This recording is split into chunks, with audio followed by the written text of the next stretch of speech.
예, 안녕하세요. 강정호 평가사입니다. 자, 이번 시간에는 2018도 42641 재결서에 수용과 사용이 모두 있는데 수용만 기재한 사안 판결 내용이 되겠습니다. 자, 판결료지 살펴보면요.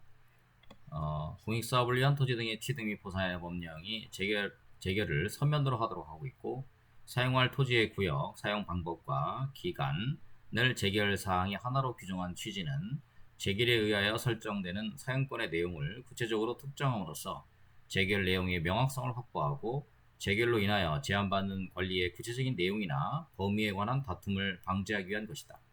따라서 관할토지수용위원회가 토지에 관하여 사용재결을 하는 경우에 재결서에 사용할 토지의 위치와 면적, 권리자, 손실보상액, 사용 개실 외에도 사용 방법, 사용 기간을 구체적으로 특정하여야 한다. 자, 판결이지 두 번째요. 지방토지수용위원회가 토지 소유자의 토지 중 일부는 수용하고 일부는 사용하는 재결을 하면서 재결서에는 수용대상 토지 외에 사용대상 토지에 관해서도 수용한다고만 기재한 사안에서 사용대상 토지에 관하여는 토지보상법에 따라 사업시행자에게 사용권을 부여함으로써 송전선의 부지로 사용할 수 있도록 하기 위한 절차가 진행되어 온 점, 재결서의 주문과 이후에는 사용권이 설정될 토지의 구역 및 사용 방법, 사용기간 등을 특정할 수 있는 내용이 전혀 기재되어 있지 않아 재결서만으로는 토지 소유자가 자신의 토지 중 어느 부분의 어떠한 내용의 사용 제한을 언제까지 받아야 하는지를 특정할 수 없고, 재결로 인하여 토지 소유자가 제한받는 권리의 구체적인 내용이나 범위 등을 알 수 없어 이에 관한 다툼을 방지하기도 어려운 점을 종합하면 위 재결 중 사용 대상 토지에 관한 부분은 토지보상법 제50조 1항에서 정한 사용재결의 기재사항에 관한 요건을 갖추지 못한 흠이 있음에도 사용재결로서 적법하다고 본 원심 판단에 법리를 오해한 잘못이 있다, 이렇게 판시하고 있습니다. 그래서 수용과 사용이 모두 있으면 사용을 적시하라, 이런 취지의 판결 내용이 되겠습니다. 자, 2017-278668 판결. 이주대책 대상자에 해당하기 위해서는 토지보상법 제4조 각호 공익사업에 포함되면서 주거용 건축물을 제공한 자, 이렇게 보시면 되겠어요. 자, 판결로지 보면은 토지보상법 제2조 이유는 공익사업이라 하면 4조 각호의 1에 해당하는 사업을 말한다라고 정의하고 있고, 4조는 제1호 내지 6호에서 정한 국방 군사에 관한 사업 등 구체적인 공익사업의 종류나 내용을 열거한 다음 제7호에서 그 밖에 다른 법률에 의하여 토지 등을 수용 또는 사용할 수 있는 사업이라고 규정하고 있다. 이와 같은 각 규정의 내용을 종합하면 이주대책 대상자에 해당하기 위해서는 토지보상법 제4조 각호의 어느 하나에 해당하는 공익사업의 시행으로 인하여 주거용 건축물을 제공함에 따라 생활의 근거를 상실하게 되어야 한다. 도시계획 시설 사업의 실시계획의 인가에 따른 고시가 있으면 도시계획 시설 사업의 시행자는 사업에 필요한 토지 등을 수용 또는 사용할 수 있게 되고, 근린공원 조성 사업 시 국토의 계획 및 인허한 법률에 따라 사업 시행자에게 수용 권한이 부여된 도시계획 시설 사업으로 추진되었으므로 이는 적어도 토지보상법 제4조 7호의 공익사업, 즉 그 밖에 다른 법률에 의하여 토지 등을 수용 또는 사용할 수 있는 사업에 포함된다고 볼 여지가 많은데도 이와 달리 본 원심 판단에 법리 오해의 잘못이 있다고 판단했습니다. 통상적으로 우리가 이제 면적인 공익사업에 주로 이렇게 그 이주대책을 주로 했어요. 물론 이제 요건을 갖춰야 되겠습니다만은 선적인 공익사업이라든지 뭐 다른 그 밖에 다른 법률에 대해 다른 공익사업에 대해서는 뭐 별도의 이야기 없었는데, 해당 판례에서는 일단 토지보상법 제4조의 공익사업에 포함되면서 주거용 건축물 제공자면 모두 이주대책의 대상이 된다, 이렇게 판시하고 있다는 점에서 특징적인 판례라고 하겠습니다. 자, 2020-280890 판결. 토지보상법 제91조 1항 환매권을 인정하는 취지 관련된 판례를 설명드리도록 하겠습니다. 자, 판결로지 보시면요.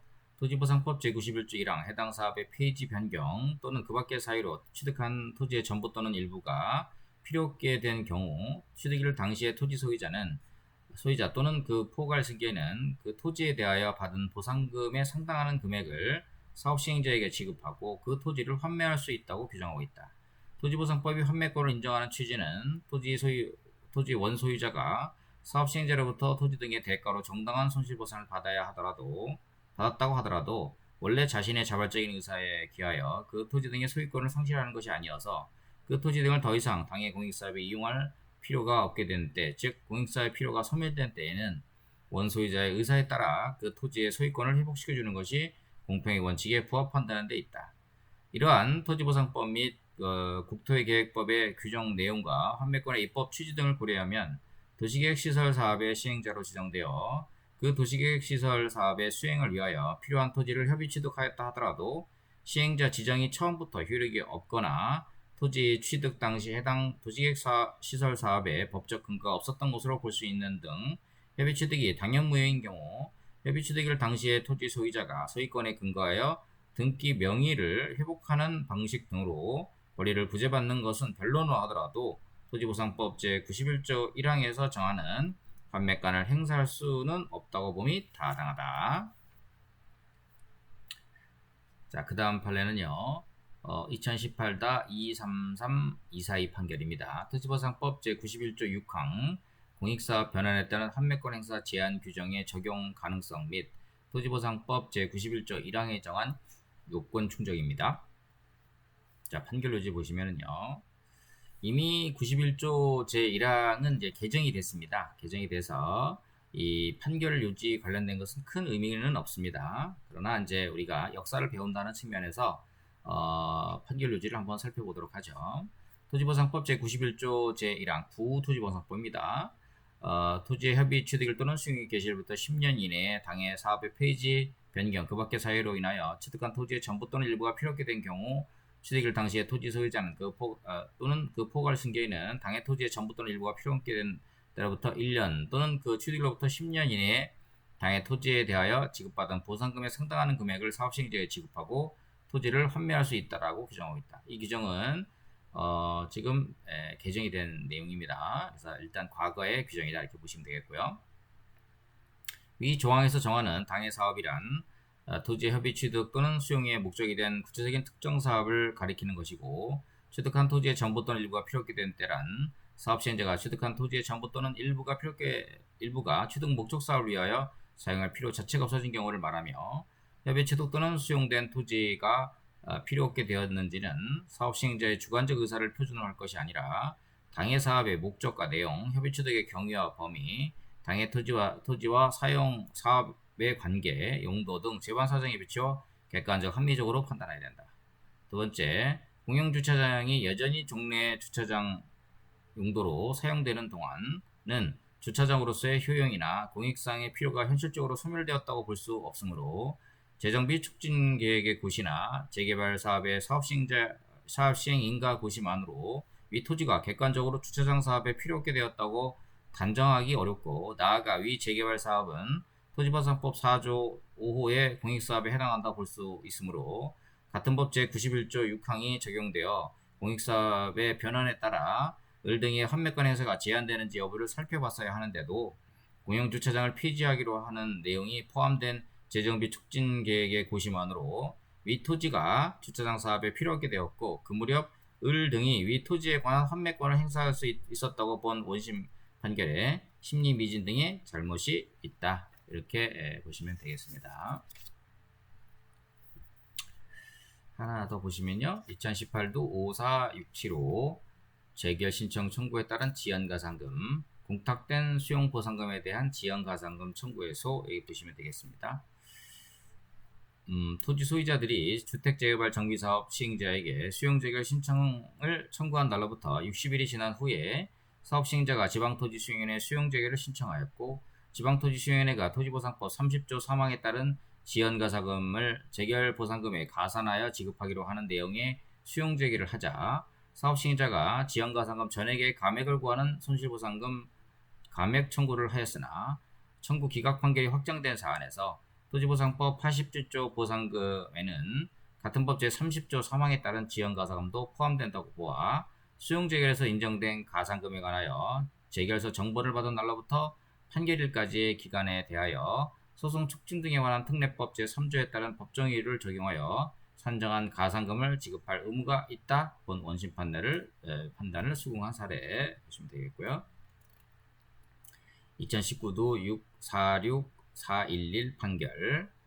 현금청산 지급 지체에 따른 지연이자 청구권과 토지보상법 30조에 정한 재결 신청 지연 가산금 청구권은 근거 규정과 요건, 효과를 달리하는 것으로서 각 요인이 충족되면 성립하는 별개의 청구권이다. 그 도시및 주거환경정비법 제47조에 정한 현금청산 지급 지체에 따른 지연이자 청구권과 토지보상법 30조에 정한 재결 신청 지연 가산금 청구권은 근거 규정과 요건, 효과를 달리하는 것으로서 각 요건이 충족되면 성립하는 별개의 청구권이다. 다만 재결 신청 지연 가산금에는 이미 손해전보라는 요소가 포함되어 있어 같은 기간에 대하여 양자의 청구를 동시에 행사할 수 있다고 본다면 이중배상의 문제가 발생하므로 같은 기간에 대하여 양자의 청구권이 동시에 성립하더라도 토지 등 소유자는 어느 하나만을 선택적으로 행사할 수 있을 뿐이고 양자의 청구권을 동시에 행사할 수는 없다.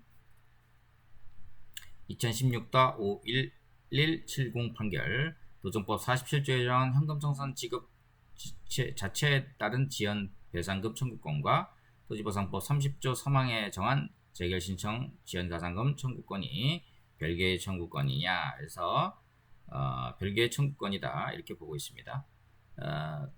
도정법 47조에 정한 현금청산금의 지급 지체에 따른 지연배상금 청구권과 도시정비법 40조 1항에 의하여 재개발 사업에 준용되는 토지보상법 30조 3항에 정한 재결신청 지연가산금 청구권은 근거 규정과 요건, 효과를 달리하는 것으로서 그 각 요건이 충족되면 성립하는 별개의 청구권이다. 다만 재결 신청 지연 가산금에 이미 손해전보라는 요소가 포함되어 있어 같은 기간에 대하여 양자의 청구권을 동시에 행사할 수 있다고 본다면 이중배상의 문제가 발생하므로 같은 기간에 대하여 양자의 청구권이 동시에 성립하더라도 토지 등 소유자는 어느 하나만을 선택적으로 행사할 수 있을 뿐이고 양자의 청구권을 동시에 행사할 수는 없다 해서 앞에 판례와 내용이 거의 대동소이한 부분이라고 보시면 되겠습니다.